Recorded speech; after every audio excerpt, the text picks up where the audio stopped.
ಸ್ನೇಹಿತರೆ, ಮೀಡಿಯಾ ಮಾಸ್ಟರ್ಸ್ಗೆ ಸ್ವಾಗತ ಸುಸ್ವಾಗತ.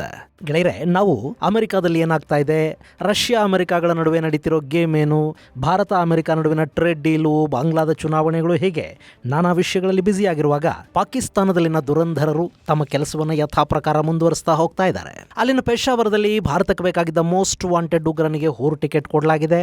ಹಾಗೆ ಕಳೆದ ವಾರ ಅಲ್ಲಿನ ಸೇನಾಧಿಕಾರಿಯೊಬ್ಬನನ್ನ ಅನ್ನೋನ್ ಗನ್ಮ್ಯಾನ್ಗಳು ಜಹನ್ನಂ ಯಾತ್ರೆಗೆ ಕಳುಹಿಸಿಕೊಟ್ಟಿದ್ದಾರೆ. ಅವನು ಪಹಲ್ಗಾಮ್ ದಾಳಿಯ ಹ್ಯಾಂಡ್ಲರ್ ಆಗಿದ್ದ ಅಂತ ಹೇಳಲಾಗ್ತಾ ಇತ್ತು. ಹಾಗೆ ಪಾಕಿಸ್ತಾನದ ಬಲೂಚಿಸ್ತಾನದಲ್ಲಿ, ಖೈಬರಲ್ಲಿ, ಕರಾಚಿಯಲ್ಲಿ, ಇಸ್ಲಾಮಾಬಾದಲ್ಲಿ, ಹೀಗೆ ಅಲ್ಲಿ ಕಳೆದ ಒಂದು ವಾರದಲ್ಲಿ ಒಂದಷ್ಟು ಜನರಿಗೆ ಹೂರು ಟಿಕೆಟ್ಗಳನ್ನು ಹರಿಯಲಾಗಿದೆ. ಹಾಗಾದ್ರೆ ಈ ಬಾರಿ ಲಾಟರಿ ಹೊಡೆಸ್ಕೊಂಡ ಆ ಹೂರು ಯಾತ್ರಿಗಳು ಯಾರು? ಬನ್ನಿ ನೋಡೋಣ.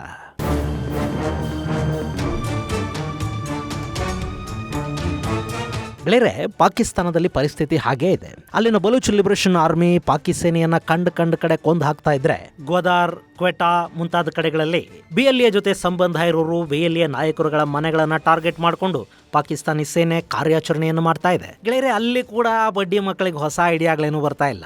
ಭಾರತ, ಅದರಲ್ಲೂ ಉತ್ತರ ಪ್ರದೇಶದಲ್ಲಿ ಹೇಗೆ ಸರ್ಕಾರ ಕಟ್ಟರ್ ಇಸ್ಲಾಮಿಕ್ ಉಗ್ರರು, ಪಾತಕಿಗಳ ಮನೆಗಳ ಮೇಲೆ ಬುಲ್ಡೋಜರ್ ನುಗ್ಸಿ ಅವರಲ್ಲೊಂದು ಭಯ ಉಂಟು ಮಾಡೋ ಕೆಲಸವನ್ನು ಮಾಡ್ತಾ ಇದೆಯೋ, ಅದನ್ನೇ ಪಾಕಿಸ್ತಾನ ಕೂಡ ಕಾಪಿ ಮಾಡಿದೆ. ಈಗ ಪಾಕಿಸ್ತಾನದ ಬಲೂಚಿಸ್ತಾನದಲ್ಲಿ ಸ್ವಾತಂತ್ರ್ಯ ಹೋರಾಟದ ನೇತೃತ್ವ ವಹಿಸಿಕೊಂಡ ನಾಯಕರ ಮನೆಗಳು ಬುಲ್ಡೋಸ್ ಆಗ್ತಾ ಇವೆ. ಆದರೆ ಅದರ ಬಗ್ಗೆ ಬಿಎಲ್ಎ ಹೆಚ್ಚು ತಲೆ ಕೆಡಿಸ್ಕೊಳ್ಳೋದಕ್ಕೆ ಹೋಗ್ತಾ ಇಲ್ಲ. ಅದು ಬಲೂಚಲ್ಲಿ ಪಾಕಿಸ್ತಾನಿ ಸೇನಾ ಕಾನ್ವಾಯ್ಗಳನ್ನ ಗುರಿಯಾಗಿಸಿಕೊಂಡು ಮಾಡೋ ದಾಳಿಗಳನ್ನ ಮುಂದುವರಿಸುತ್ತಲೇ ಹೋಗ್ತಾ ಇದೆ. ಇನ್ನು ಬಲೂಚ್ ಲಿಬರೇಷನ್ ಆರ್ಮಿಯನ್ನ ಜಾಗತಿಕ ಭಯೋತ್ಪಾದಕರ ಪಟ್ಟಿಗೆ ಸೇರಿಸೋದಕ್ಕೆ ವಿಶ್ವಸಂಸ್ಥೆಯ ಭದ್ರತಾ ಮಂಡಳಿ ಮುಂದೆ ಪಾಕಿಸ್ತಾನ ಮಾಡಿದ್ದ ಸರ್ಕಸ್ಸುಗಳು ಕೂಡ ಫಲ ಕೊಟ್ಟಿಲ್ಲ. ಹೀಗಾಗಿ ಅಲ್ಲಿ ಬಲೂಚಿಗರ ಬಲ ಮತ್ತಷ್ಟು ಹೆಚ್ಚಾಗ್ತಾ ಹೋಗ್ತಾ ಇದೆ. ಇನ್ನು ಮತ್ತೊಂದು ಕಡೆ ಭಾರತಕ್ಕೆ ಬೇಕಾಗಿದ್ದ ಮೋಸ್ಟ್ ವಾಂಟೆಡ್ ಉಗ್ರರು ಪಾಕಿಸ್ತಾನದಲ್ಲಿ ಅಡಗಿ ಕೂತಿದಾರಲ್ಲ, ಅವರನ್ನ ಸೀದಾ 72 ಹೂರುಗಳಿಗೆ ಬಲಿ ಹಾಕುವ ಕೆಲಸವನ್ನ ಅಲ್ಲಿನ ಅಪರಿಚಿತರು ಮಾಡ್ತಾ ಇದ್ದಾರೆ. ಗೆಳೆಯರೆ, ಪಾಕಿಸ್ತಾನದಲ್ಲಿ ಆಕ್ಟಿವ್ ಆಗಿರೋ ಅಪರಿಚಿತರು ಯಾರು ಅನ್ನೋದು ಗೊತ್ತಾಗಿಲ್ಲ. ಆದ್ರೆ ಅವರನ್ನ ಭಾರತದ ರಾ ಆಪರೇಟ್ ಮಾಡ್ತಾ ಇದೆ. ಅಫ್ಘಾನಿಸ್ತಾನದ ಯುವಕರನ್ನ ಬಳಸಿಕೊಂಡು ಪಾಕಿಸ್ತಾನದಲ್ಲಿ ಟಾರ್ಗೆಟ್ ಕಿಲ್ಲಿಂಗ್ಸ್ ಅನ್ನ ಮಾಡಿಸಲಾಗ್ತಾ ಇದೆ ಅಂತ ಪಾಕಿಸ್ತಾನ ಆರೋಪ ಮಾಡುತ್ತೆ. ಆದ್ರೆ ಅದನ್ನು ಸಾಬೀತುಪಡಿಸೋದಕ್ಕೆ ಅವರ ಬಳಿ ಒಂದೇ ಒಂದು ಕೂಡ ಆಧಾರಗಳಿಲ್ಲ. ಹೀಗಾಗಿ ಪಾಕಿಸ್ತಾನ ಅಲ್ಲಿ ಏನೇ ಮಾತಾಡಿದ್ರು ಅದು ಕೇವಲ ಆರೋಪ ಆಗುತ್ತೆ ಹೊರತು ಅದನ್ನ ಜಗತ್ತು ನಂಬಬೇಕು ಅಂತೇನಿಲ್ಲ. ಇನ್ನು ಭಾರತ ನೋಡ್ರಿ, ನಮ್ಮದು ಬುದ್ಧನ ನಾಡು, ನಾವಂಥದ್ದೆಲ್ಲ ಮಾಡೋ ಜನ ಅಲ್ಲ. ನಮಗೆ ಶಾಂತಿ ಬೇಕು. ನಾವು ಯಾವ ದೇಶದಲ್ಲಾದರೂ ಎಲ್ಲಾದರೂ ಬಾಂಬ್ ಬ್ಲಾಸ್ಟ್ ಮಾಡಿಸೋದು, ಯಾರನ್ನಾದರೂ ಕೊಲ್ಲಿಸೋದು, ಈ ಥರದ ಕೆಟ್ಟ ಕೆಲಸಗಳನ್ನೆಲ್ಲ ಮಾಡೋದಕ್ಕೆ ಹೋಗೋರೇ ಅಲ್ಲ.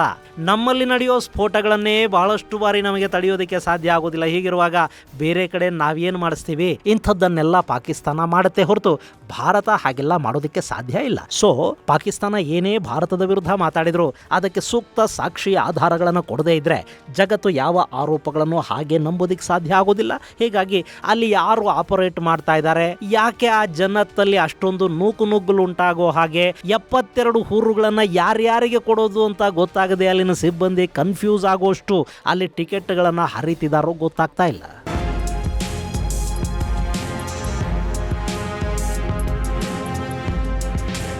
ಕಳೆದ ವಾರ ಅಹಮದ್ ಮೀರ್ ಅನ್ನೋನನ್ನ ಅಪರಿಚಿತರು ಗುಂಡಿಟ್ಟು ಕೊಂದರು. ಅವನು ಮೂಲತಃ ಪುಲ್ವಾಮಾದವನು. ಇಲ್ಲಿಂದ ಎದ್ದು ಹೋಗಿ POKಲಿ ಆಶ್ರಯ ಪಡ್ಕೊಂಡಿದ್ದ.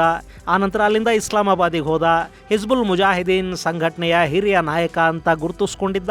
ಅಲ್ಲೇ ಕೂತ್ಕೊಂಡು ಭಾರತದ ಕಾಶ್ಮೀರ ಹಾಗೂ ಜಮ್ಮುಗಳಲ್ಲಿ ಒಂದಷ್ಟು ದಾಳಿಗಳನ್ನು ಮಾಡಿಸ್ತಾ ಇದ್ದ. ಅಲ್ಲಿ ದೊಡ್ಡ ಸಂಖ್ಯೆಯಲ್ಲಿ ಉಗ್ರರ ನೇಮಕಾತಿ ಇವನ ಕಡೆಯಿಂದ ಆಗ್ತಾ ಇತ್ತು. ಅಂಥವನು ಮೊನ್ನೆ ಅಪರಿಚಿತರ ಗುಂಡಿಗೆ ಇಸ್ಲಾಮಾಬಾದಲ್ಲಿ ಅವನ ಮನೆ ಸಮೀಪನೇ ಬಲಿಯಾಗಿದ್ದಾನೆ. ಇನ್ನು ಜನ್ನತ್ತಿಗೆ ಹೋದ ಮೇಲೆ ಅಲ್ಲಿ ಅವನಿಗೆ ಹೂರುಗಳನ್ನು ಕೊಡಬೇಕಲ್ಲ, ಅದಕ್ಕೆ ವ್ಯವಸ್ಥೆಗಳನ್ನು ಅವರು ಮಾಡ್ಕೋತಾ ಇದ್ರೇನೋ ಅಷ್ಟರಲ್ಲೇ ಲಷ್ಕರ್ ಎ ತೈಬಾದ ಉಗ್ರ ನಜೀಬುಲ್ಲಾ ಅನ್ನೋನಿಗೆ ಕೂಡ ಟಿಕೆಟ್ ಕೊಡಲಾಯಿತು. ಅವನನ್ನು ಈ ಬಾರಿ ಸ್ವಲ್ಪ ಡಿಫ್ರೆಂಟ್ ಆಗಿ ಕಳುಹಿಸಿಕೊಟ್ಟಿದ್ದಾರೆ. ಬೇರೆಲ್ಲರಿಗೂ ಮಾಡಿದ ಹಾಗೆ ಇವನಿಗೆ 2 ಬುಲೆಟ್ಗಳನ್ನ ಖರ್ಚು ಮಾಡೋ ಜನರಲ್ ಸ್ಟೈಲ್ ಅನ್ನು ಬಿಟ್ಟು ಸ್ಫೋಟಕಗಳನ್ನು ಬಳಸಿ ಇವನನ್ನ ಹೂರ್ ಯಾತ್ರೆಗೆ ಕಳುಹಿಸಿಕೊಡಲಾಗಿದೆ. ಹಾಗೆ ಪಾಕಿಸ್ತಾನಿ ಸೇನೆಯಲ್ಲಿ ಕೆಲಸ ಮಾಡ್ತಾ ಇದ್ದ ಲೆಫ್ಟಿನೆಂಟ್ ಕರ್ನಲ್ ಇಮ್ರಾನ್ ದಯಾಳ್ ಅನ್ನೋನನ್ನ ಖೈಬರ್ ಪಖ್ತೂನ್ಖ್ವಾದ ಡೇರಾ ಇಸ್ಮಾಯಿಲ್ ಖಾನ್ ಸಮೀಪ ಅಪರಿಚಿತರು ಹೊಡೆದುಕೊಂಡಿದ್ದಾರೆ. ಗೆಳೆಯರೆ, ಇವನು ಪಾಕಿಸ್ತಾನಿ ಸೇನೆಯಲ್ಲಿ ಕೆಲಸ ಮಾಡ್ತಾ ಇದ್ದ. ಅಲ್ಲಿ ಸೇನೆಯಲ್ಲಿ ಕೆಲಸ ಮಾಡೋರನ್ನ ಕೂಡ ಉಗ್ರರ ತಂಡಗಳಿಗೆ ಡೆಪ್ಯೂಟ್ ಮಾಡೋ ಕೆಲಸ ನಡೆಯುತ್ತೆ. ಹೀಗಾಗಿನೇ ಬಹಳಷ್ಟು ಬಾರಿ ಪಾಕಿಸ್ತಾನದಲ್ಲಿ ಸೈನಿಕರು ಯಾರು, ಉಗ್ರರು ಯಾರು ಅನ್ನೋದು ಗೊತ್ತಾಗೋದಿಲ್ಲ. ಮೊನ್ನೆ ನಮ್ಮ ಪಹಲ್ಗಾಮ್ ಅಲ್ಲಿ ಪ್ರವಾಸಿಗಳನ್ನ ಕಲ್ಮಾ ಓದೋದಕ್ಕೆ ಬರುತ್ತಾ ಅಂತ ಕೇಳಿ ಕೊಂದ್ರಲ್ಲ, ಆ ನೀಚ ಕೃತ್ಯದಲ್ಲಿ ಭಾಗಿಯಾದವರ ಪೈಕಿ ಒಬ್ಬ ಪಾಕಿಸ್ತಾನದ ಕಮಾಂಡೋ ಕೂಡ ಆಯ್ತ. ಆ ಇಡೀ ಕಾರ್ಯಾಚರಣೆಯನ್ನ ಲಷ್ಕರ್ ಎ ತೈಬಾದ ಅಂಗಸಂಸ್ಥೆ TRF ಮಾಡಿತ್ತಾದರೂ ಅದರಲ್ಲಿ ಪಾಕಿಸ್ತಾನಿ ಸೇನೆಯ ಕೈವಾಡ ಇತ್ತು. ಅದರಲ್ಲೂ ಈ ಲೆಫ್ಟಿನೆಂಟ್ ಕರ್ನಲ್ ಇಮ್ರಾನ್ ದಯಾಳ್ ಪೆಹಲ್ಗಾಂವ್ ದಾಳಿಯ ಹ್ಯಾಂಡ್ಲರ್ಗಳ ಪೈಕಿ ಒಬ್ಬನಾಗಿದ್ದ ಅಂತ ಹೇಳಲಾಯಿತು. ಇಷ್ಟೆಲ್ಲ ಮಾಡಿಸಿದ ಮೇಲೆ ಅವನಿಗೆ ರಿವಾರ್ಡ್ ಕೊಡಬೇಕಲ್ಲ. ಹೂರುಗಳು ಸಿಗ್ತಾರೆ, ಜನ್ನತ್ ಸಿಗುತ್ತೆ ಅಂತಲೇ ಅವರು ಪಾಪ ಪಾಕಿಸ್ತಾನದಲ್ಲಿ ಕೂತು ಕೂಡ ಭಾರತದಲ್ಲಿ ಅಮಾಯಕರ ಪ್ರಾಣ ತೆಗೆಸಿರ್ತಾರೆ. ಸೊ ಅವನಿಗೂ ಮೊನ್ನೆ ಹೂರ್ ಯಾತ್ರೆಗೆ ಟಿಕೆಟ್ ಅನ್ನ ಹರಿಯಲಾಗಿದೆ. ಅವನು ಖೈಬರ್ ಭಾಗದಲ್ಲಿ ಡೇರಾ ಇಸ್ಮಾಯಿಲ್ ಖಾನ್ ನಲ್ಲಿ ತನ್ನ ಕಾರಲ್ಲಿ ಹೋಗ್ತಾ ಇರುವಾಗ ಅಲ್ಲಿ ಇಬ್ಬರು ಅಪರಿಚಿತ ದೇವದೂತರು ಕಾಣಿಸ್ಕೊಂಡಿದ್ದಾರೆ. ಮಸೀಹಾಗಳು ಕಣ್ರಿ, ಅವ್ರು ಎಲ್ಲಿಂದ ಬರ್ತಾರೆ, ಹೆಂಗ್ ಬರ್ತಾರೆ ಅನ್ನೋದನ್ನು ಹೇಳೋ ಹಾಗೂ ಇಲ್ಲ, ಅದನ್ನು ಊಹೆ ಮಾಡೋದಕ್ಕೂ ಸಾಧ್ಯ ಆಗೋದಿಲ್ಲ, ಅದು ದೈವ ರಹಸ್ಯ. ಸೊ ಅವ್ರು ಹಂಗೆ ಹೆದ್ದಾರಿಲಿ ಧುತ್ತಂತ ಪ್ರತ್ಯಕ್ಷರಾದರು. ಈ ಲೆಫ್ಟಿನೆಂಟ್ ಕರ್ನಲ್ ಹೋಗ್ತಾ ಇದ್ದ ಕಾರಿನ ಮೇಲೆ ಗುಂಡಿನ ದಾಳಿ ಮಾಡಿದ್ದಾರೆ. ಅವನಲ್ಲಿಂದ ಹಂಗೆ ಜನ್ನತ್ಗೆ ಹೋಗ್ಬಿಟ್ಟಿದ್ದಾನೆ.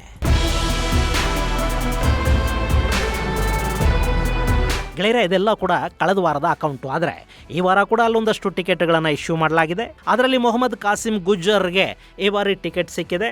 ಮೊನ್ನೆ ಜುಮಾಕೆ ದಿನ್ ಅವನು ಬೈಕಲ್ಲಿ ಪೆಷಾವರದ ಹೊರವಲಯದಲ್ಲಿ ಹೋಗ್ತಾ ಇದ್ದ. ಅಷ್ಟೊತ್ತಿಗೆ ಅವರು ದೇವರು ಅವನಿಗೆ ಹೂರು ಟಿಕೆಟ್ಗಳನ್ನು ಕೊಡಬೇಕು ಅಂತ ಡಿಸೈಡ್ ಮಾಡಿದ್ನೋ ಏನೋ, ಹೀಗಾಗಿ ಬೈಕಲ್ಲಿ ಹೋಗ್ತಿದ್ದವನನ್ನು ಕೂಡ ಅಟ್ಟಿಸ್ಕೊಂಡು ಹೋಗಿ ಟಿಕೆಟನ್ನು ಅವನಿಗೆ ಕೊಟ್ಟಿದ್ದಾರೆ. ಹಾಗೆ ಅದು ಅದೃಷ್ಟ ಅನ್ನೋದು ಯಾರನ್ನು ಕಾಯೋದಿಲ್ಲ. ನೀನು ರೋಡಲ್ಲಿದೆಯಾ, ಬೈಕಲ್ಲಿದೆಯಾ, ಕಾರಲ್ಲಿದೆಯಾ, ಏನನ್ನೂ ಅದು ನೋಡೋದಿಲ್ಲ. ಅಲ್ಲಿ ಹೂರುಗಳು ಫ್ರೀ ಆದರು ಅಂದ ಕೂಡಲೇ ಯಾರ ಹೆಸರು ಆ ಪಟ್ಟಿಯಲ್ಲಿರುತ್ತೋ ಅವನಿಗೆ ಕಾಲು ಬಂದೇ ಬಿಡುತ್ತೆ. ಶುಕ್ರವಾರದ ಲಾಟ್ರಿಯಲ್ಲಿ ಕಾಸಿಂ ಗುಜ್ಜರ್ ಹೆಸರು ಬಂದಿದೆ. ಗೆಳೆಯರೆ, ಈ ಗುಜ್ಜರ್ ಜಮ್ಮು ಕಾಶ್ಮೀರದ ರಯಾಸಿ ಮೂಲದವನು. ಲಷ್ಕರ್ ಎ ತೈಬಾದ ಜೊತೆ ಸಂಪರ್ಕಗಳನ್ನು ಬೆಳೆಸ್ಕೊಂಡಿದ್ದ. ಅಲ್ಲಿಂದ ಪಾಕ್ ಆಕ್ರಮಿತ ಕಾಶ್ಮೀರಕ್ಕೆ ಹೋದ. ಅಲ್ಲಿ ಕೂತ್ಕೊಂಡು ಭಾರತದ ಕಾಶ್ಮೀರದಲ್ಲಿ ಉಗ್ರರನ್ನ ರಿಕ್ರೂಟ್ ಮಾಡೋ ಕೆಲಸ ಇವನು ಶುರು ಮಾಡ್ದ. ಇತ್ತೀಚೆಗೆ ರಿಕ್ರೂಟ್ಮೆಂಟ್ ಕಡಿಮೆ ಆಗಿತ್ತು. ಹೀಗಾಗಿ ಆಕ್ರಮಿತ ಕಾಶ್ಮೀರದ ಟ್ರೈನಿಂಗ್ ಕ್ಯಾಂಪುಗಳಿಂದಲೇ ಉಗ್ರರನ್ನ ಕಾಶ್ಮೀರದ ಕಣಿವೆಗೆ ಕಳುಹಿಸಲಾಗ್ತಾ ಇದೆ. ಹಂಗೆ ಬಂದವರಿಗೆ ಕಾಶ್ಮೀರದ ಪರಿಚಯ ಇರೋದಿಲ್ಲ. ಅವರಿಗೆ ಕಣಿವೆಯಲ್ಲಿ ಆಶ್ರಯ ಒದಗಿಸೋದು, ಲಾಜಿಸ್ಟಿಕ್ ವ್ಯವಸ್ಥೆಗಳನ್ನು ನೋಡ್ಕೊಳ್ಳೋದು, ಅವರಿಗಾಗಿ ರೆಕಿ ಮಾಡೋದು, ಹೈಡೌಟ್ಗಳನ್ನು ಹುಡುಕೋದು, ಇಂಥ ಕೆಲಸಕ್ಕೆ ಅಲ್ಲಿ ಓವರ್ ಗ್ರೌಂಡ್ ವರ್ಕರ್ಸನ್ನು, ಸ್ಲೀಪರ್ ಸೆಲ್ಗಳನ್ನು ಸಿದ್ಧಪಡಿಸುವ ಕೆಲಸ ನಡೆಯುತ್ತೆ. ಅದನ್ನು ಈ ಗುಜ್ಜರ್ ಮಾಡ್ತಾ ಇದ್ದ. ಇವನು ಪಾಕಿಸ್ತಾನದಲ್ಲಿ ಕೂತ್ಕೊಂಡು ಲಷ್ಕರ್ನ ಫೆಸಿಲಿಟೇಟರ್ ಥರ ಕೆಲಸ ಮಾಡ್ತಾ ಇದ್ದ. ಕೆಳರೆಯಲ್ಲಿ ಉಗ್ರರನ್ನು ಕೊಲ್ಲೋದಕ್ಕಿಂತ ಮೊದಲು ಈ ಫೆಸಿಲಿಟೇಟರ್ಸನ್ನು ಕೊಂದು ಹಾಕಬೇಕು. ಇವರ ಕಾಂಟ್ಯಾಕ್ಟ್ಗಳು, ನೆಟ್ವರ್ಕ್ಗಳ ಮೂಲಕವೇ ಉಗ್ರ ಚಟುವಟಿಕೆಗಳು ನಡೀತಾ ಇರುತ್ತವೆ. ಉಗ್ರ ಸಂಘಟನೆಗಳ ಮುಖಂಡರು ಹಾಗೂ ಉಗ್ರರ ನಡುವಿನ ಕೊಂಡಿಗಳಾಗಿರೋದು ಇದೇ ಫೆಸಿಲಿಟೇಟರ್ಗಳು. ಹೀಗಾಗಿ ಉಗ್ರರಿಗಿಂತ ಇವರ ಸೇವೆ ದೊಡ್ಡದಿರುತ್ತೆ. ಸೊ ಅವರ ಸೇವೆಗಳಿಗೆ ಬೇಗ ರಿವಾರ್ಡನ್ನು ಕೊಡಬೇಕಾಗಿ ಬರುತ್ತೆ. ಇಲ್ಲೂ ಅದೇ ಆಗಿದೆ. ಇವನನ್ನು ದೇವದೂತರು ಹುಡುಕೊಂಡು ಹೋಗಿದ್ದಾರೆ. ಶುಕ್ರವಾರ ಬೇರೆ ಲಕ್ಕಿ ದಿನ. ಇವನಿಗೆ 130 ಅಡಿ ಎತ್ತರದ 72 ಮಂದಿ ಹೂರುಗಳ ಸನ್ನಿಧಾನಕ್ಕೆ ಹೋಗೋದಕ್ಕೆ ವ್ಯವಸ್ಥೆಗಳನ್ನು ಮಾಡಲಾಗಿದೆ.